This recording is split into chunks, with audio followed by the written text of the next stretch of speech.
আসসালামু আলাইকুম ওয়া রাহমাতুল্লাহি ওয়া বারাকাতুহু। বেহেশতে জিওর দ্বিতীয় খণ্ডের আজকের মাসআলা হলো আযান ও একামতের বিভিন্ন মাসআলা।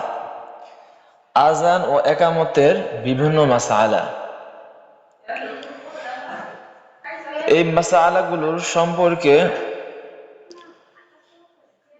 আমার পক্ষ থেকে যথাসম্ভব আলোচনা করার চেষ্টা করব ইনশাআল্লাহ।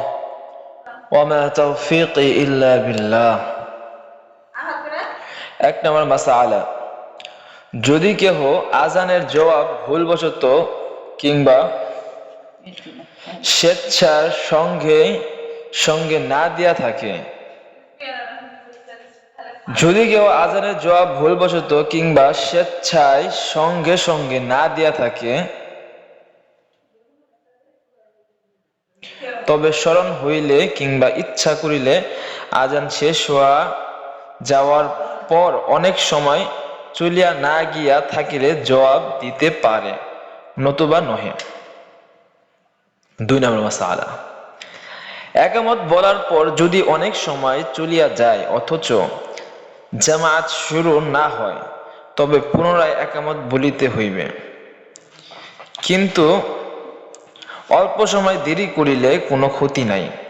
যদি ফজরে একামত হইয়া যায় এবং ইমাম সুন্নত পড়া শুরু করে, তবে এই ব্যবধান ধরা হইবে না এবং একামত দোহরাইতে হইবে না।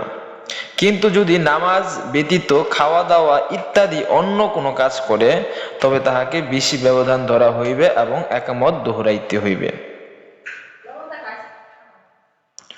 অর্থাৎ দ্বিতীয়বার দিতে হইবে।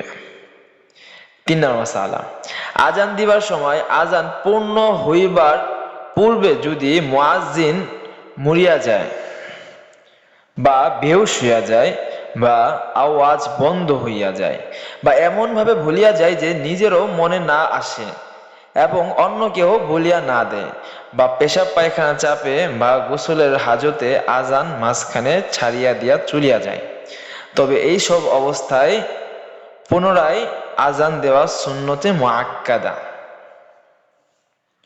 4 নম্বর মাসআলা, আজান বা একামত বলিবার সময় ঘটনাক্রমে যদি উযু টুটিয়া যায়, অর্থাৎ উযু ছুটিয়া যায়, তবে আজান একামত পূর্ণ করিয়াই উযু করিতে যাওয়া উত্তম।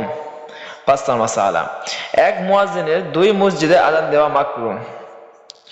যে মসজিদে ফরজ নামাজ পড়িবে সেই মসজিদেই আজান দিতে হইবে। যে মসজিদে ফরজ নামাজ পড়িবে সেই মসজিদেই আজান দিতে হবে, আজান দিবে। 6 নম্বর মাসআলা, যে আজান দিবে একামত বলার সওয়াব হাসিল করা ও তাহারও হক প্রাপ্য।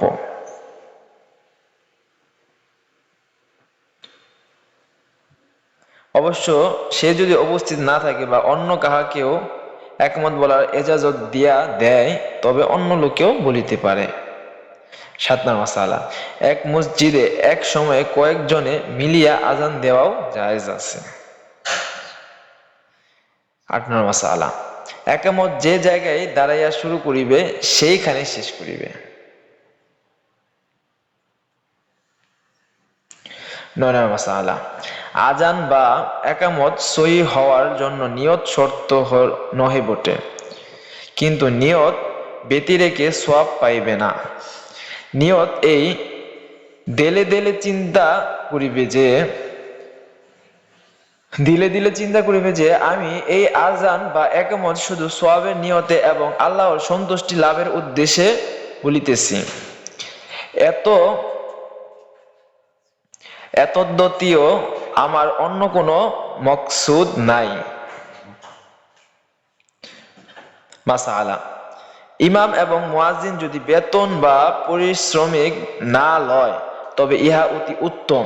কিন্তু যদি বিনা বেতনে না পাওয়া যায়, তবে বেতন দিয়া ভরণ পোষণ দিয়া ইমাম মুয়াজ্জিন মুকাররার করা মহল্লাবাসী সকলের কর্তব্য। আল্লাহ তাআলা আমাদেরকে এই মাসআলাগুলোর উপর সঠিক বুঝদান করুক এবং আমাদেরকে এই মাসালাগুলোর উপর আমল করার তৌফিক দান করুক। আখির দাওয়ানা আনিল হামদুলিল্লাহি রাব্বিল আলামিন। আসসালামু আলাইকুম ওয়া রাহমাতুল্লাহি ওয়া বারাকাতুহু।